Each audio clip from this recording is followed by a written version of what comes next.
Olá! Hoje vamos falar de verbos de ação e verbos de ligação. Sabe aquela dúvida que sempre aparece? Um pequeno detalhe da gramática que pode gerar uma confusão danada? Isso acaba hoje, hein? Nessa nossa análise, a gente vai desvendar essa diferença de uma vez por todas, de um jeito bem simples e prático. Vem comigo, pois é aqui que tudo fica confuso. Olha só. Como é que o mesmo verbo pode, de repente, ter dois significados tão diferentes? Como um verbo tipo ficar pode ser uma ação e aí outra frase, um estado? É exatamente esse mistério que a gente vai resolver. Esse é o nosso roteiro para a gente entender tudo direitinho. Primeiro, vamos entender o que é ação e o que é estado. Depois, olhamos cada tipo de verbo, descobrimos por que o contexto é o rei de tudo. Passamos uma regra de ouro que não falha. E claro, no final, a gente testa para ver se funcionou, ok? Começando pelo mais fácil, o mais direto, os verbos de ação. É só pensar neles como a energia da frase, sabe? Ou eles colocam o sujeito para se mexer, para fazer alguma coisa. A definição formal é essa aí. Eles mostram que o sujeito está ou fazendo alguma coisa, ou até sofrendo uma ação. O foco aqui é no acontecimento, no movimento. Bem simples, né? E aqui estão alguns exemplos que todo mundo conhece: ler, viajar, construir. Percebem?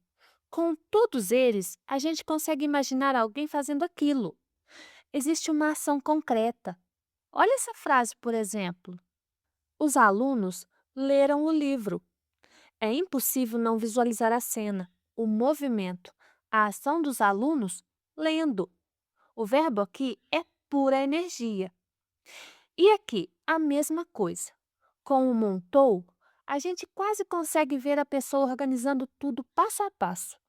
A ação de montar é clara, é o centro da frase. Fácil, né? Então agora, vamos virar a chave. Se os verbos de ação são os motores, os verbos de ligação são as pontes. Eles não são sobre fazer, são sobre ser ou estar. A função deles é exatamente o que o nome já entrega: ligar.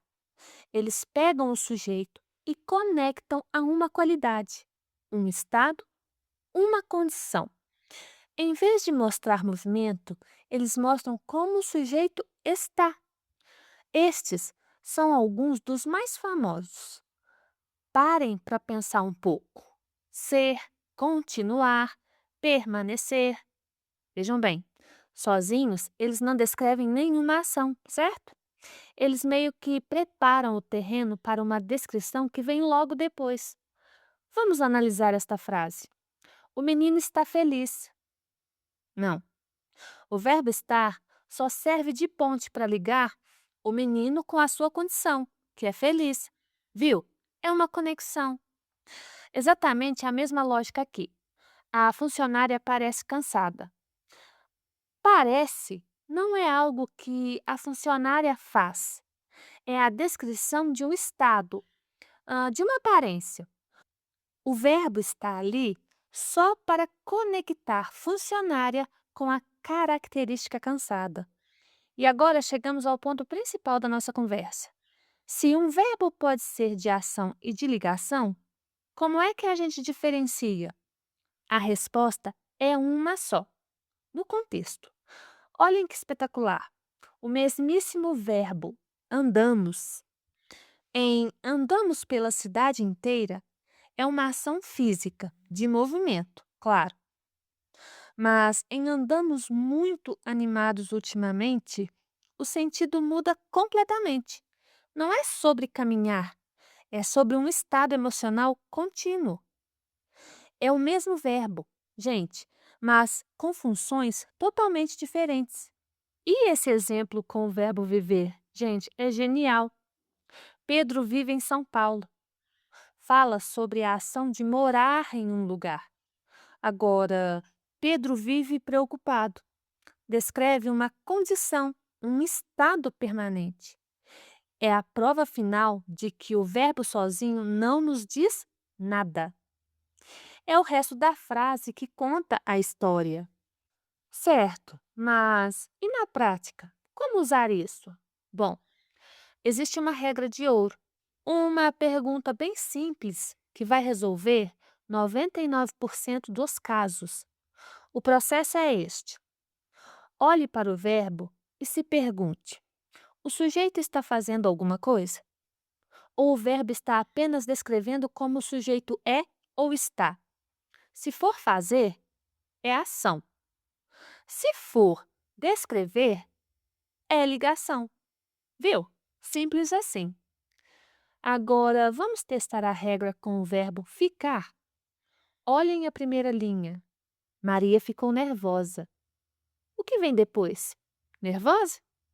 Isso é uma característica, um estado, certo? Então, ficou aqui é um verbo de ligação. Agora, na linha de baixo, Maria ficou na escola. Na escola é um lugar. Aqui, ficou significa permaneceu. É uma ação. Viram só? O contexto muda absolutamente tudo. Muito bem. Agora que a gente já viu a teoria e a regra de ouro, chegou a hora do teste. Vamos ver se o conceito ficou claro?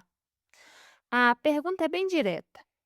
Em qual das alternativas o verbo ficar está sendo usado para indicar uma mudança, uma transformação? Ou seja, em qual delas ele tem o sentido de tornar-se? Vamos dar uma olhada em algumas que não são. Em ficar sentado no sofá ou ficam no quarto, o sentido é de permanecer em um local. É uma ação de estar ali, não é uma mudança de estado. Então, essas a gente já descarta. E aqui está a nossa resposta. O céu pode ficar escuro. Vamos tentar trocar? O céu pode tornar-se escuro. Perfeito. Fez todo sentido. Aqui sim, temos uma clara mudança de estado. Essa é a correta. E com isso, a grande lição de hoje é essa. O segredo é sempre o contexto. Um verbo nunca deve ser analisado sozinho, isolado. É o que vem depois dele que define se ele é ação ou se ele é ligação. Lembrem-se, o verbo não vive sozinho. E para a gente fechar, fica uma reflexão. Está chegando ao final. Da próxima vez que for escrever ou ler alguma coisa, preste atenção nos verbos. A história que eles estão contando é de ação ou de estado? Essa escolha pode mudar tudo. Pense nisso, hein? Espero ter ajudado. Até o próximo vídeo. Tchau!